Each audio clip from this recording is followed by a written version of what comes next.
दोस्तों नमस्कार, मैं जगन्नाथ गौतम देश रोजाना यूट्यूब चैनल के लिए आपका स्वागत है। दोस्तों, जैसे जैसे चुनाव नज़दीक होते जा रहे हैं, लोकसभा चुनावों की घड़ी पास आती जा रही है, वैसे ईवीएम का मुद्दा दिनों दिन गहराता जा रहा है। जहां सड़कों पर प्रदर्शन शुरू हो गए हैं, वहीं सुप्रीम कोर्ट के वकीलों ने तो देश के चुनाव आयोग का घेराव तक किया है। उनसे मिलने का समय मांगा तो उनको मिलने नहीं दिया गया और उनको अरेस्ट कर लिया गया। सुप्रीम कोर्ट के वकील इस मुद्दे को राष्ट्रीय मुद्दा बना चुके हैं और वो इस मुद्दे को सुप्रीम कोर्ट में भी ले गए हैं। सुप्रीम कोर्ट के एक बड़े गुट का, बड़े बड़े वकीलों का, जो उन्होंने एक संगठन बनाया है, उनका तो ये दावा है कि हम किसी भी कीमत पर लोकसभा के चुनाव ईवीएम से नहीं होने देंगे। ये ईवीएम धोखा है, कहीं भी ईवीएम को सही नहीं माना जा रहा है और इसमें बदलाव करके देश की जनता के वोटों को चुराया जा रहा है और मतदान जो हो रहा है उसमें डकैती डाली जा रही है। भाजपा को इतने मत मिल नहीं रहे हैं जितना कि ईवीएम उसको मत दिलाकर जिता रहा है। ये तो रहा सुप्रीम कोर्ट के वकीलों का और अन्य संगठनों का। लेकिन इसके इतर आप लोगों में से बहुत लोग नहीं जानते होंगे, लेकिन ईवीएम के खिलाफ बाबा साहब भीमराव अंबेडकर के प्रपौत्र राजरतन अंबेडकर ने भी मोर्चा खोल रखा है। यदि हम राजरतन अंबेडकर की बात माने तो वो इस मुद्दे को, उनका अपना संगठन है, वो इस मुद्दे को वो भी सुप्रीम कोर्ट ले गए हैं। और इसके अलावा वो जो राष्ट्रसंघ में अंतर्राष्ट्रीय न्यायालय है, वहाँ पर भी उन्होंने इस मुद्दे को पहुँचा दिया है और वो दावा कर रहे हैं कि जल्द ही राष्ट्रसंघ में उनके इस मुद्दे को उठाया जाएगा और हम इसको न केवल भारत तक सीमित रखना चाहते हैं, बल्कि ईवीएम से वोटों की चोरी को अंतर्राष्ट्रीय स्तर पर मुद्दा बनाकर भाजपा सरकार को और भारत के चुनाव आयोग को मजबूर करना चाहते हैं कि वो ईवीएम से नहीं बल्कि बैलेट पेपर से चुनाव कराएं। ईवीएम से लोगों के हकों का पर डाका डाला जा रहा है।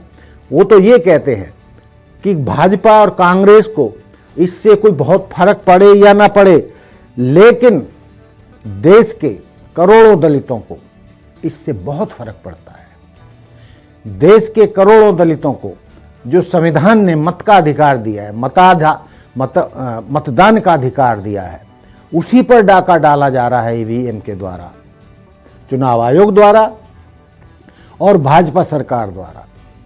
और ईवीएम के द्वारा दलितों को सत्ता से दूर ले जाया जा रहा है, उनके वोटों की चोरी हो रही है।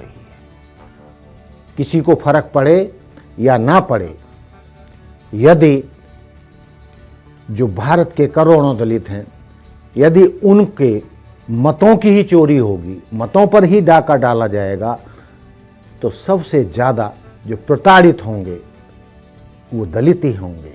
उनको वो राजनीतिक हकों से दूर हो जाएंगे, वो सत्ता के करीब नहीं रहेंगे, उन्हें सत्ता में अपना हिस्सा नहीं मिल पाएगा। और यदि राजनीतिक हिस्सा करोड़ों दलितों को नहीं मिलेगा तो उनको देश में न आर्थिक अधिकार मिलेंगे, ना राजनीतिक अधिकार मिलेंगे, ना ही उनका आरक्षण बचेगा, ना ही अन्य संवैधानिक अधिकार बचेंगे। इसलिए दलितों के लिए तो यह जीवन मरण का सवाल है। इसलिए जब तक ईवीएम को हटाकर बैलेट पेपर से चुनाव नहीं कराए जाते, हम न केवल देश में, न केवल सुप्रीम कोर्ट में, बल्कि अंतर्राष्ट्रीय अदालत में, राष्ट्र संघ में, पूरी दुनिया में इस मुद्दे को उठाएंगे और तब तक उठाते रहेंगे जब तक ईवीएम पर बैन नहीं लग जाता। तो दोस्तों, अलग अलग संगठन, अलग अलग पार्टियां,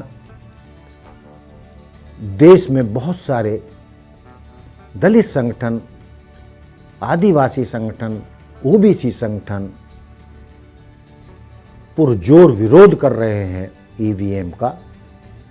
अब देखना ये है कि जैसे सुप्रीम कोर्ट के वकीलों का जो ये दावा है कि हम आने वाले लोकसभा चुनाव किसी भी कीमत पर ईवीएम से नहीं होने देंगे, और उधर बाबा साहब के प्रपौत्र राजरत्न अंबेडकर भी इसी तरीके का दावा कर रहे हैं कि जब तक बैलेट पेपर से चुनाव का फैसला नहीं होता, हम चुप नहीं बैठेंगे, और जब तक बैलेट पेपर से चुनाव नहीं होते तब तक दलितों को उनके अधिकार नहीं मिलेंगे। तो दोस्तों, देखना ये है कि ये ईवीएम का मुद्दा क्या सचमुच में लोकसभा चुनावों से पहले निपटा लिया जाएगा, इस पर कोई अंतिम फैसला हो जाएगा, क्या चुनाव आयोग के कानों पर जूं रेंगेगी, या जो मुद्दे इस ईवीएम पर सुप्रीम कोर्ट में लंबित हैं, तो क्या सुप्रीम कोर्ट चुनावों से पहले वाकई में कोई अपना फैसला देगा, या भारत सरकार अपने प्रभाव का इस्तेमाल करते हुए या देश के करोड़ों लोगों की मांगों को ध्यान में रखते हुए चुनाव आयोग को निर्देश देगी कि वो बैलेट पेपर से आगामी चुनाव कराएं, जिससे कि जो दर्जनों आरोप भाजपा सरकार पर लग रहे हैं वो उस पर ना लगें, और वो छवि उसकी जो गलत बन रही है कि भाजपा ईवीएम से वोटों की डकैती कर रही है, चोरी करवा रही है, वो आरोप उससे हट जाएं। तो दोस्तों, देखने की बात है कि कोई फैसला ईवीएम के खिलाफ, मात्र कुछ ही महीने रह गए हैं, गिनती के महीने रह गए हैं, इस पर कोई अंतिम फैसला हो पाता है या नहीं, या ये राष्ट्रीय स्तर पर और बड़ा आंदोलन बनेगा और अंतर्राष्ट्रीय स्तर पर भारत को इस मामले में क्या किरकिरी होती रहेगी। तो दोस्तों, देखते रहिए देश रोजाना। मिलते हैं फिर किसी नए एपिसोड में नए मुद्दे के साथ। जय हिंद, जय भारत, जय संविधान। नमस्कार।